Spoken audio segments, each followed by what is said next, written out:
Freelancing এর চাকরির চাইতেও বেশি বেশি টাকা ইনকাম করা যায়, এটা আমরা জেনেছি।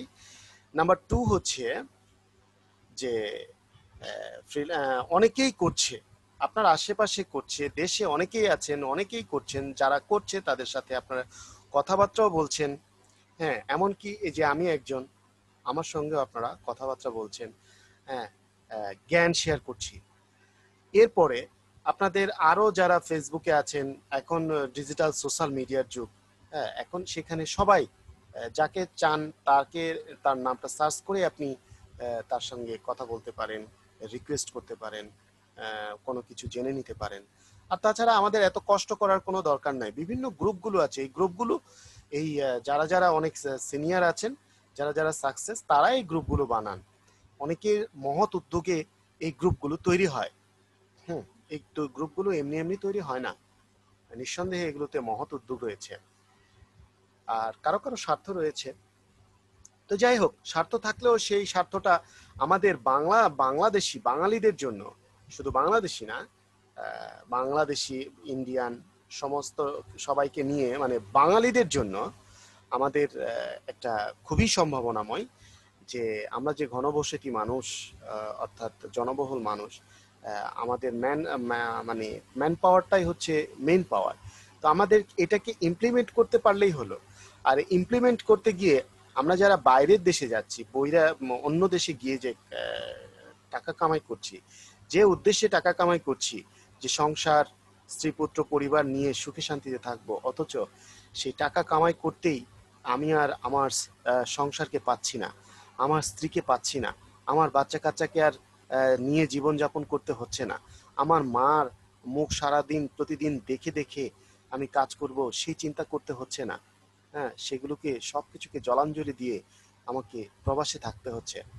তো সেই প্রবাসে থাকতে হচ্ছে, তারপরেও সেটাও অনেক উত্তম একটা জিনিস। বাংলাদেশে বর্তমানে এর চাইতে ভালো ইয়ে নেই। বৈদেশিক মুদ্রা অর্জনের সবচেয়ে বড় ইয়ে হচ্ছে প্রবাসীরা। কিন্তু তার চেয়েও বেশি সম্ভাবনাময়, আপনি সেই প্রবাসে থেকে যে টাকা ইনকাম করছেন তার চাইতেও বেশি বেশি টাকা ইনকাম করতে পারবেন, তাও আপনি ঘরে বসে। এবং ঘরে থেকে ইনকাম তো করতে পারছেন, সেই সাথে স্ত্রী পুত্র পরিবার সবাইকে নিয়ে একসাথে আপনি এনজয় করতে পারছেন। অর্থাৎ যে উদ্দেশ্যে আপনি টাকা ইনকাম করবেন সেই উদ্দেশ্য আপনার সফল হচ্ছে। বাট প্রবাসী যারা আছে তাদের জন্য সত্যিই দুঃখের বিষয়। যদি আমার এই ভিডিও তারা দেখেন বা প্রবাসে আছেন এমন কেউ এখানে থাকেন, আমি তার সাথে সমবেদনা জ্ঞাপন করছি যে তারা সত্যিই অনেক কষ্ট করে আছেন। কারণ যে উদ্দেশ্যে তাদের, যে সংসার নিয়ে তাদের সুখে শান্তিতে জীবন কাটাবেন, এই উদ্দেশ্যে টাকা ইনকাম করছেন, অথচ সেই সংসার থেকে তারা অনেক দূরে থাকছেন। এটা অনেক দুঃখের বিষয়, কষ্টের বিষয়।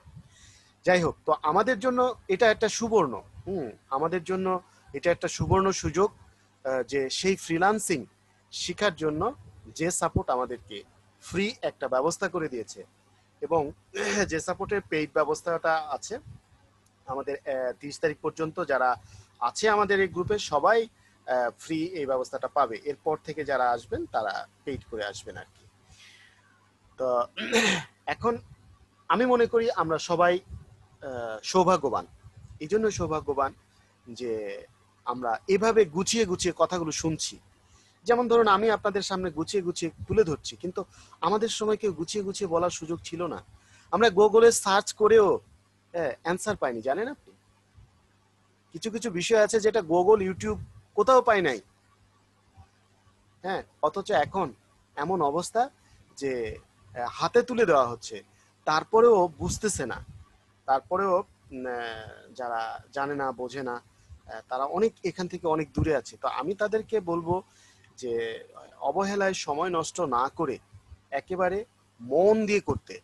আর যারা মনে করছে দেখি এটা কিরকম, এই সেই হ্যানত্যান, হ্যাঁ, তাদের এই কষ্ট করে ক্লাস করার দরকার নাই, তারা ভিডিও দেখলেই পারে।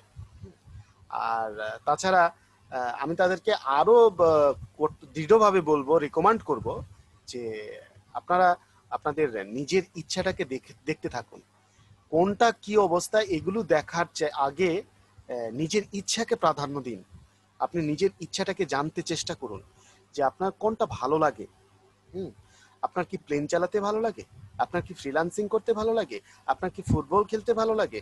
আপনার কি বিজনেস করতে ভালো লাগে? আপনার কি হোটেল দিতে ভালো লাগে? ওষুধের বিজনেস দিতে ভালো লাগে?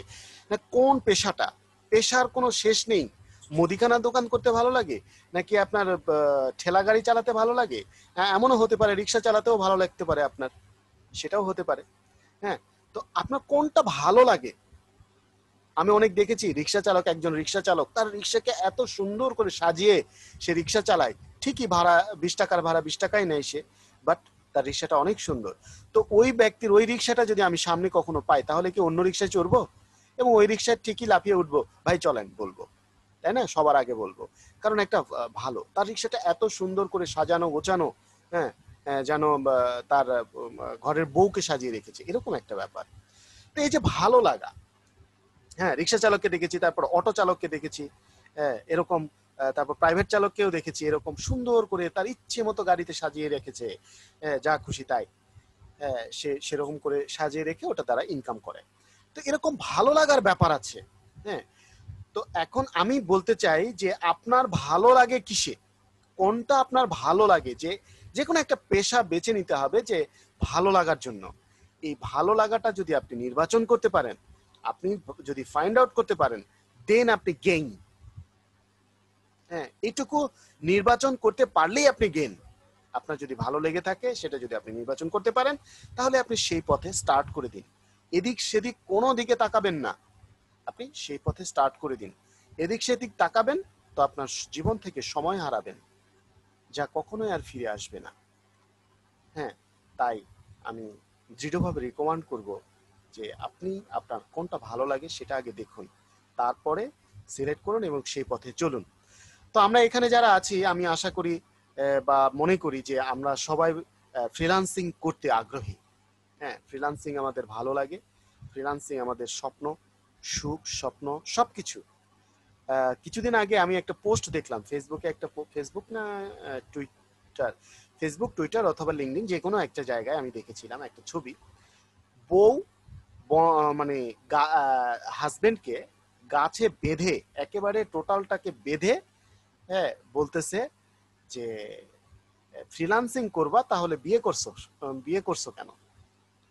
হ্যাঁ, দেখে আমি প্রথমে বেশ হাসলাম, পরবর্তীতে দেখলাম যে আসলে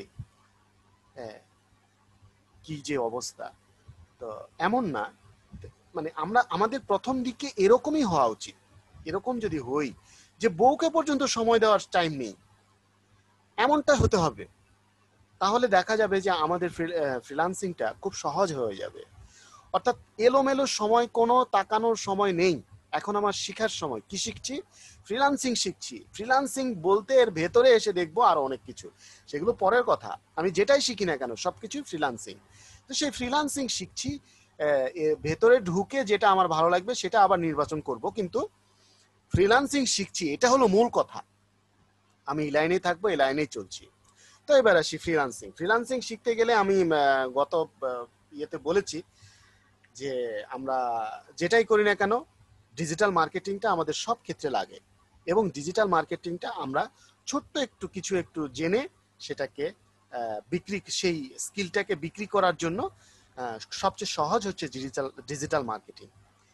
হ্যাঁ, তো এটা আমাদের প্রয়োজনও হয়, এবং এটা দিয়ে আমরা শুরুও করতে পারি, টাকাও আসবে, আবার আমাদের সফলতাও আসবে। ডিজিটাল মার্কেটিং করব, গ্রাফিক্স ডিজাইন করব, মানে আর কিছুদিন পরে আবার আমরা কোডিংও করব, যে অ্যাপস ডেভেলপমেন্টও করব, সব করব। যে একটা পারে, ফ্রিল্যান্সিং এর যে কোনো একটা পারবে, সে সব পারবে। আর মানুষ পারে না এমন কোনো কাজ নেই, কেবলমাত্র সময়ের অভাব। সময় পেলে মানুষ সবকিছু করে ফেলতে পারত। তাই আমি সবাইকে রিকোয়েস্ট করছি, হ্যাঁ দৃঢ়ভাবে রিকোয়েস্ট করছি, বারবার রিকোয়েস্ট করছি যে আমরা আমাদের জীবন থেকে সময় এলোমেলো না, মানে একেবারেই করব না। এলোমেলো করলে সেই সময়টুকু আর ফিরে পাবো না, কারণ আমাদের অনেক শিখতে হবে, অনেক কিছু করতে হবে, অনেক কিছু করার রয়েছে আমাদের। হ্যাঁ, এই জন্য আমরা মনোযোগ দিয়ে আমাদের যতটুকু সময় যায় আমরা এখানেই সময় দেব, আমরা কেবল এখানে সময় দেব, ফ্রিল্যান্সিং এ সময় দেব। হ্যাঁ, তো চলুন আজকে আমরা যে ইয়েগুলো দেখেছি, গতদিনে ক্লাস করেছিলাম, কি ক্লাস করেছিলাম, ও হ্যাঁ, সেখানে রেড বাবলের ক্লাস করেছিলাম, কিন্তু রেড বাবলের ক্লাসে শেষ করতে পারিনি আমরা। ওখানে আরো কিছু আমাদের অ্যাড করতে হবে, সেই অ্যাডগুলো আমরা দেখব যে কি কি ভাবে আমরা অ্যাড করব, আর কি কি সফটওয়্যার লাগবে, কি কি ধরনের ইয়ে লাগবে, এগুলো আমরা ইনস্টলেশন গুলোও দেখবো আজকে। আমরা অনেকেই জানি ইনস্টলেশন গুলো,